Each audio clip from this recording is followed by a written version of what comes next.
기도의 자리에 나오신 성도님들을 주님의 이름으로 축복하고 환영합니다. 벌써 2026년이 되었는데요. 저는 이렇게 새해가 되면 어릴 적에는 이 새해를 굉장히 기다렸었습니다. 왜냐하면 이 새로운 해가 되고 얼마 지나지 않아서 민족의 대명절인 설이 찾아왔기 때문인데요. 수많은 친척들을 만날 수 있고 함께 시간을 보낼 수 있는 이 유일한 기간인 명절, 그때를 기다리면서 저는 이 새해를 맞이했습니다. 모이면 즐거웠습니다.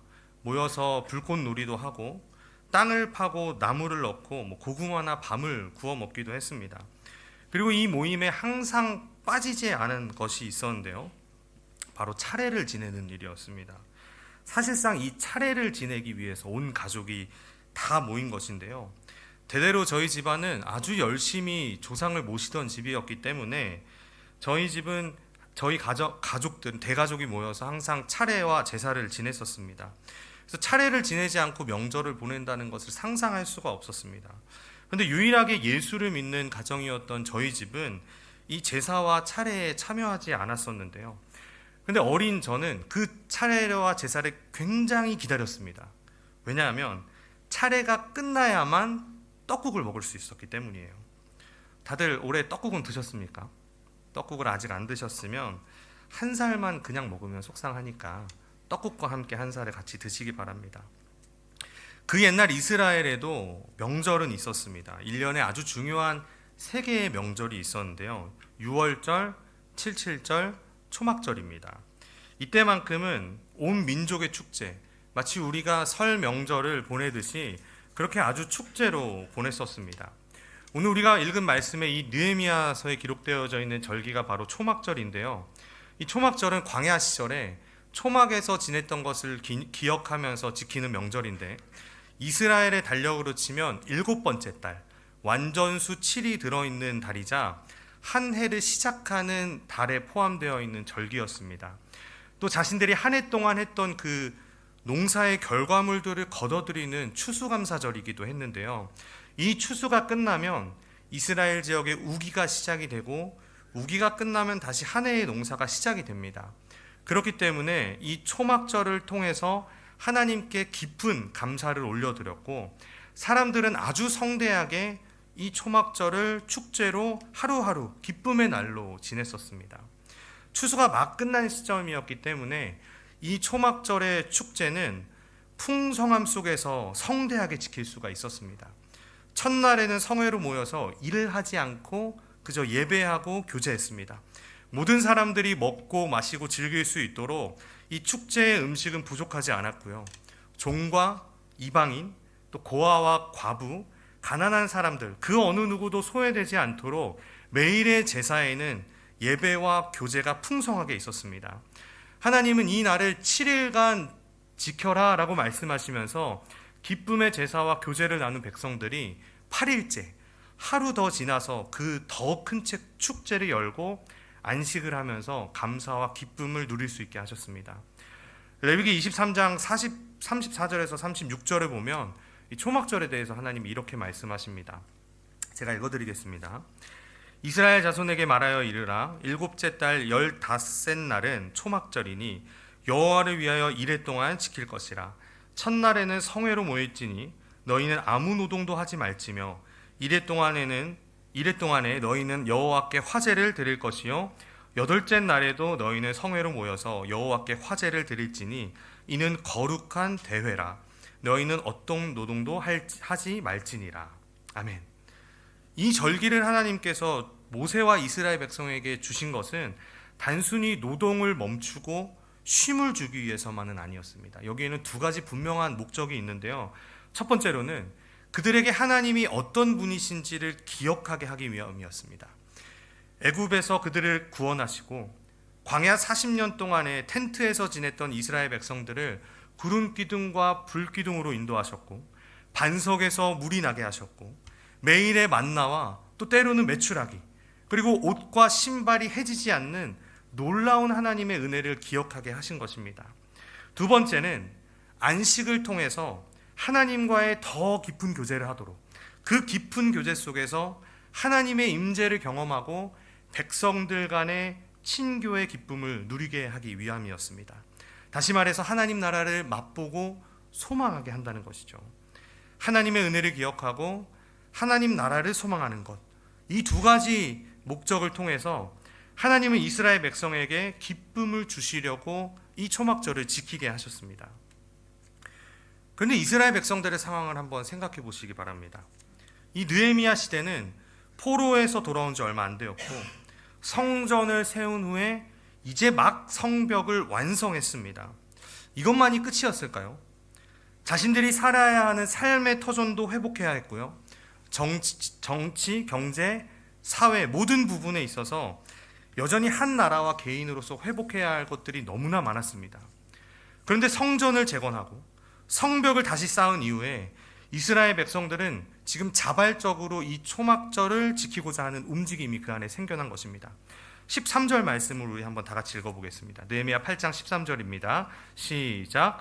그 이튿날 물 백성의 족상들과 제사장들과 레위 사람들이 율법의 말씀을 밝히 알고자 하여 학사 에스라에게 모여서. 아멘. 우리가 읽은 이 한글 성경에는 나와 있지 않는데요. 히브리어 성경에 보면 그 이튿날 그들이 학사 에스라에게 스스로 모여서라고 되어 있습니다. 스스로 모였다는 겁니다. 누군가의 선포나 명령이나 제시가 있었던 것이 아니라 이스라엘 모든 백성들이 그리고 지도자들의 그 마음속에 율법의 말씀을 밝히 알고자 하는 갈급함이 생겨났다는 겁니다. 지금으로 말하면 부흥을 갈망하는 마음이라고 할 수가 있겠죠. 그 마음을 가지고 이튿날 학사 에스라에게로 나온 것입니다. 그렇다면 이튿날 찾아온 거니까 그 전날 무슨 일이 일어났다는 것 아닐까요? 오늘 본문 바로 앞에 부분이 이 8장 1절에서 12절에 보면 어떤 일이 일어났는지 기록되어 있는데요. 아주 짧게 요약하면 성벽 재건을 마무리한 이 이스라엘 백성들이 수문 앞 광장에 모여서 모세의 율법책을 에스라에게 읽어달라고 요청을 했습니다. 그리고 에스라가 율법의 말씀을 읽었고 백성들이 그 율법의 말씀을 깨닫고 다 울기 시작했습니다. 영적인 회복, 각성, 부흥이 시작이 된 것이죠. 그리고는 그 율법의 말씀을 더 밝히 알고자 이튿날 에스라에게 스스로 모여온 것입니다. 그런데 이 스스로 모였다라는 단어가 8장 13절에만 등장하는 것이 아니고요. 8장 1절에도 등장하고 오늘 읽은 8장 13절 그리고 9장 1절에도 등장을 하고 있습니다. 그러니까 8장부터 시작되는 이 일련의 영적인 회복과 부흥은 그저 우연히 일어난 것이 아니라 이스라엘의 모든 사람들이 말씀을 갈망하는 그 마음에서 시작이 되었다는 것입니다. 제가 이것을 간단하게 표로 정리를 해보았는데요. 이 표를 한번 보시면요. 8장 앞부분인 이 1절에서 12절까지가 영적 회복의 시작인데요. 7번째 달 초하루에 에스라를 통해서 새벽부터 정오까지 말씀이 처음으로 선포가 되었습니다. 그리고 그 말씀을 듣고 모두가 다 울기 시작했고 영적인 각성이 일어나게 되었죠. 7번째 달 이튿날 나와서 말씀을 읽었는데 거기서 초막절을 지키라는 말씀을 발견했고요. 13일 동안 이 말씀에 대해서 준비한 후에 7번째 달 15일부터 초막절을 지켰습니다. 7일 동안 지켰고요. 22일, 8번째 날에는 더 크게 축제의 날로 지켰습니다. 그리고 9장 1절부터는요. 말씀을 듣고 초막절을 지킨 백성들이 스스로 모여서 하나님 앞에 금식하면서 회개하고 하나님 앞에 서약을 했습니다. 이스라엘은 지난날 나라를 잃고 자신의 성전도 폐허가 되었고 가족과 친구들과 삶의 터전까지 잃었습니다. 시간이 흘러서 황폐한 이 땅에 돌아왔고 무너진 그 땅을 다시 세우는 일은 결코 간단한 일이 아니었습니다. 율법의 말씀을 듣기 전에는 이스라엘 백성들은 그저 자신들의 조상의 땅에 돌아와서 그 땅에서 이제는 이 땅을 다시 살리고 이제는 폐허가 된 유다 땅에서 페르시아가 아니라 이 유다 땅에서 삶을 계속해 나가기에 필요한 모든 것을 준비해야 한다라는 그것만 생각했을지도 모릅니다. 그런데 하나님의 말씀을 듣고 나니 자신들에게 가장 필요한 것은 포로에서 돌아오는 것도 아니고 이스라엘에서 살 집이 필요한 것도 아니고 자신들을 지켜줄 성벽도 필요한 것이 아니라 개인과 공동체의 영적인 회복과 부흥이었던 것입니다. 하나님께서 이스라엘에게 진정으로 원하셨던 것은 바로 말씀으로 돌아가는 것, 하나님께로 돌아오는 것이었습니다. 나라를 되찾고 성전과 성벽 재건하기를 마무리한 이스라엘 백성들이 율법책의 말씀을 듣는 순간 자신들의 삶의 최고의 목적, 삶의 기쁨과 의미와 만족을 주시는 하나님께로 나아간 것입니다. 누군가의 눈치를 보는 것도 아니고 누군가 강요해서도 아니고 스스로, 이스라엘 백성들이 스스로 하나님의 말씀 앞으로 나아간 것입니다. 18절입니다. 에스라는 첫날부터 끝날까지 날마다 하나님의 율법책을 낭독하고 무리가 이레 동안 절기를 지키고 여덟째 날에 규례를 따라 성회를 열었느니라. 아멘. 이스라엘 백성들은 계속해서 에스라에게 말씀을 읽어달라고 요구했습니다.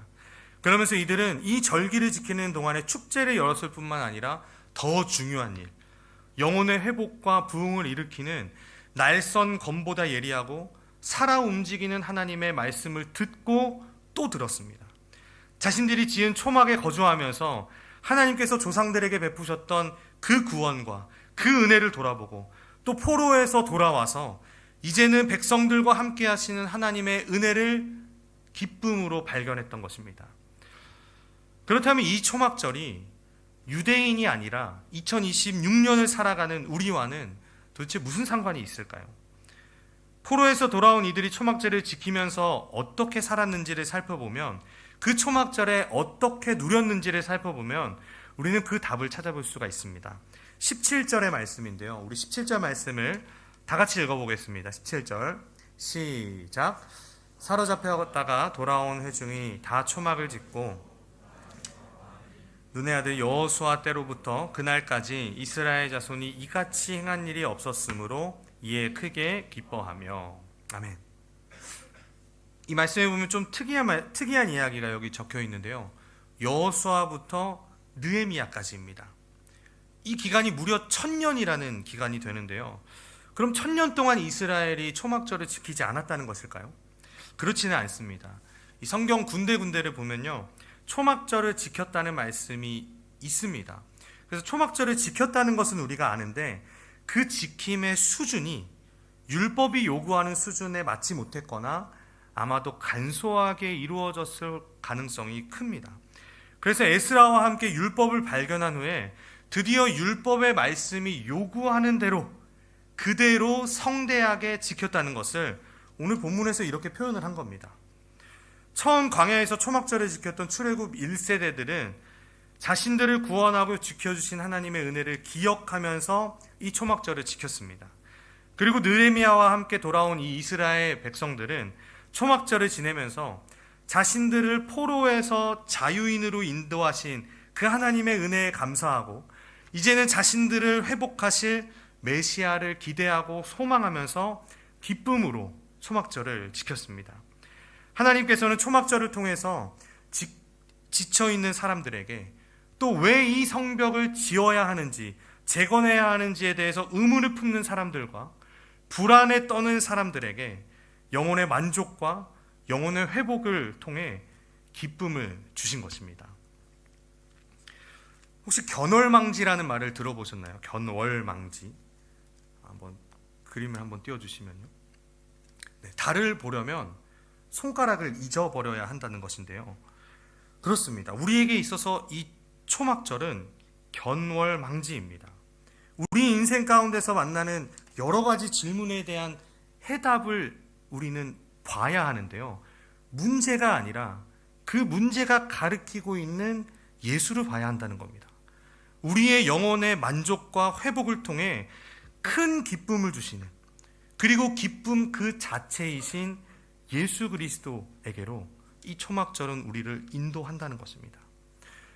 처음 주님을 만났던 시간을 한번 생각해 보시기 바랍니다.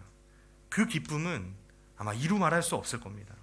가장 죄인이고 하나님의 영원한 심판 앞에서 어떻게 해야 할지 모르고 정말 불안과 절망 속에서 하루하루를 살아가던 나를 빛 가운데 옮기셔서 이제는 죽음이 아니라 가장 영광스러운 영생의 자리에 올려주셨습니다. 죄인인 나를 사랑하셔서 십자가에 죽기까지 예수 그리스도의 사랑을 나에게 보여주시고 그 사랑이 하루하루 충만했습니다. 하루하루가 기쁨의 날이었고 모든 일을 기쁨과 즐거움 가운데에서 하면서 지나왔습니다. 그런데 지금은 어떤가요? 우리 삶에 정말 예수 그리스도만으로 그 기쁨이 넘치고 있나요? 어떤 상황과 환경 속에서도 그분의 죽음과 부활이 그 어떤 일들보다 우리에게 기쁨이 되고 있나요? 2026년에도 그 주님과 함께 한다는 그 사실이 우리의 마음을 만족하게 하고 회복하게 하고 기쁘게 하고 있나요? 지난 2025년을 돌아보면 감사와 은혜가 가득한 순간들이었다고 말합니다. 실제로도 그렇습니다. 그런데 멀리서 보면 우리는 그렇게 얘기할 수 있어요. 가까이서 보면요, 실제로 우리의 2025년의 한 조각 한 조각들은 자세히 살펴보면 깨져 있거나 또 날카로워져 있거나 상처투성이의 모습일지도 모릅니다. 열심히 봉사도 하고 섬김도 하고 예배도 드리고 많은 시간 교회에 와서 헌신했지만 오늘 말씀에 등장하는 이스라엘 백성들처럼 말씀의 갈급한 모습은 온데간데 없고 기쁨 없이 의무만 남아있는 모습으로 타성에 젖어서 이냥저냥 지나왔을지도 모릅니다. 그래서 새해의 아침이 밝았는데도 어떠한 기대도 생기지 않고 그냥 흘러가는 시간에 나도 흘러가리라 이런 다짐 아닌 다짐만 되뇌이면서 포기하거나 혹은 그냥 놔버리지는 않으셨습니까?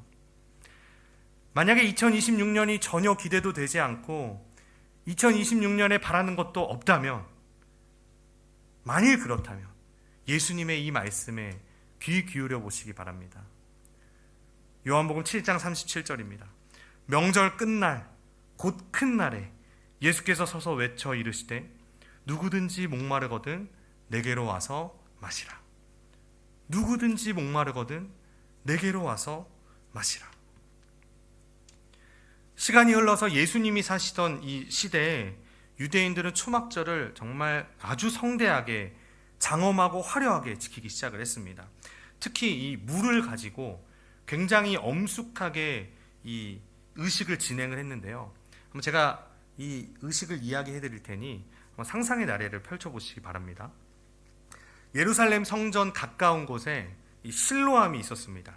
실로암에 가서 이 대제사장이 금으로 된 통에 물을 가득 이렇게 뜹니다.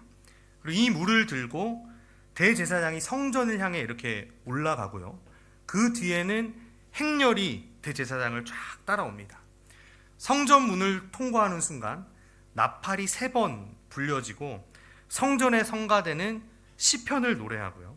백성들의 오른손에는 이 나뭇가지, 왼손에는 나무 열매를 들고 주께 감사하라, 주께 감사하라, 주께 감사하라 이렇게 3번 외칩니다.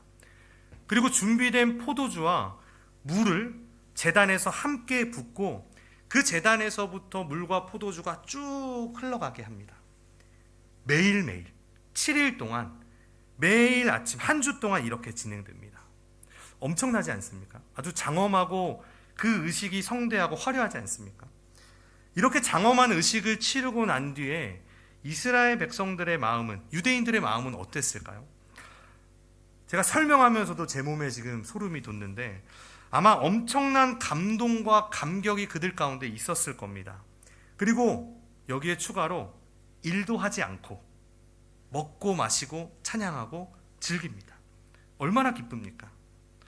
그런데 그 축제의 마지막, 대미를 장식하는 가장 큰 날에 한 남자가 일어나서 이렇게 외칩니다. 누구든지 목마르거든 내게로 와서 마시라. 바로 예수님이시죠. 우리 주님은 껍데기만 남아있는 종교적인 의식과 종교심에 가득 차 빠져있는 이스라엘 사람들에게 자신에게 나와서 진정한 기쁨을 발견하라 하고 말씀하시는 겁니다. 목이 마르면 물을 마셔야지. 그리고 그 물은 내가 주겠고 이 물을 마시는 자마다 영원토록 목마르지 아니할 것이다. 누구든지 갈증이 있거든, 누구든지 목마르거든 말씀 그 자체이신 예수님 자신에게 나아오라는 엄청난 도전의 말씀인 것입니다. 이제는 예수를 믿기 위해 나아오는 모든 사람들, 자신의 영적인 갈급함을 인정하고 세상의 어느 것으로도 이 갈급함을 채울 수 없고 나의 노력, 나의 능력, 나의 열심으로도 채울 수 없다는 사실을 경험하게 인정하고 예수만을 필요로 한다는 겸손한 고백이 있는 자들에게 하나님은 회복, 부흥을 허락하시겠다는 겁니다. 십자가 앞에서 예수 그리스도의 사랑과 은혜를 깊이 맛보고 몸도 마음도 지쳐있는 우리를 회복시키는 복음을 붙잡고 그 앞에 엎드려서 복음의 능력을 구하고 그 능력을 다시 한번 경험하라고 우리 주님은 외치시는 겁니다. 우리가 그 앞에 나아갈 때, 예수만을 붙잡을 때, 우리가 그분과 함께 할 때 우리는 십자가의 복음 안에서 무한하게 넘쳐흐르는 기쁨을 발견할 수 있습니다. 존 파이퍼 목사님은 이 기쁨을 이렇게 표현합니다.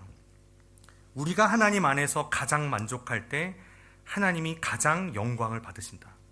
다시 한번 읽어드리겠습니다. 우리가 하나님 안에서 가장 만족할 때 하나님이 가장 영광을 받으신다. 이 말이 이런 말입니다.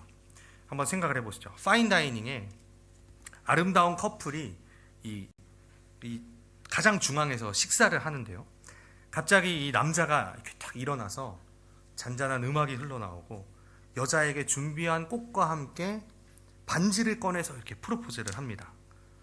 지나온 시간 속에서 서로를 향한 사랑과 믿음이 확인된 여자는 예스로 외치고 기뻐하며 눈물을 막 흘립니다. 만족해하는 이 여자를 보는 식당의 수많은 사람들은 축하의 박수를 보내고 동시에 두 가지 생각이 머릿속에 흘러갑니다. 저 여자 좋겠다. 그리고 두 번째는 저 남자는 도대체 어떤 남자일까? 저 남자 멋지다.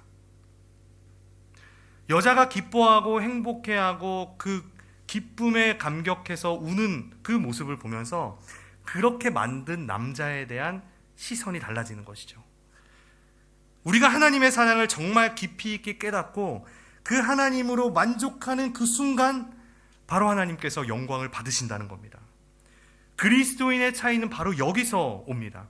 지식적인 풍성함이 아니라, 종교적인 열심이 아니라, 살아계시고 인격적으로 우리를 만나시는 그 하나님 안에서 우리가 기쁨을 누릴 때, 세상이 줄 수 없는 만족함을 우리 안에 얻을 때 세상은 우리를 통해서 하나님을 본다는 것입니다. 사람들은 이 기쁨을 찾으러 여기저기 헤매고 다닙니다.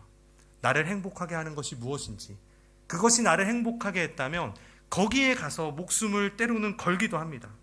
나를 만족시켜줄 것이 무엇인지 생각하고 실제로 그것이 나를 만족하면 가장 좋은 것으로 여기며 따라다닙니다. 그게 돈일 수도 있고요, 사람일 수도 있고요, 명예일 수도 있고요, 권력일 수 있고요, 심지어 허울뿐인 종교 생활일 수도 있습니다. 하지만 우리는 이 모든 것이 잠시 잠깐인 것을 알고 있습니다. 설령 우리의 인생이 끝나는 순간까지도 이것들이 우리를 즐겁게 할지는 모르지만 세상의 것들로 우리의 영혼은 단 한순간도 만족하지 못한다는 사실을 기억하시기 바랍니다. 에스라에게 말씀을 들려달라고 갈급한 심령으로 나아온 이스라엘 백성처럼 우리는 오늘 예수님께 나아가야 할 줄로 믿습니다. 누구든지 목마르거든 내게로 와서 마시라는 이 말씀을 그저 흘러가는 말씀으로 듣지 마시기 바랍니다. 이미 예수를 만나고 구원받은 나에게는 더 이상 필요하지 않은 말씀으로 여기지 마시기 바랍니다. 그 말씀, 그 주님의 음성을 기억하며 순종하시기를 축복합니다. 2026년 한 해도 쉽지 않을 것이 분명합니다. 그러나 이러한 상황과 환경 속에서도 인생의 어려움, 다가오는 고난과 고통을 보고 낙심하고 좌절하는 것이 아니라 그 가운데에서도 예수님의 음성을 듣고 예수님께 나아가서 영생을 주시는 그 물을 맛보며 기쁨을 누리시기를 주님의 이름으로 축복합니다. 2026년이 우리 상하이 한인 연합교회 모든 성도님들에게는 기쁨의 날이 되시기를 주님의 이름으로 축복합니다.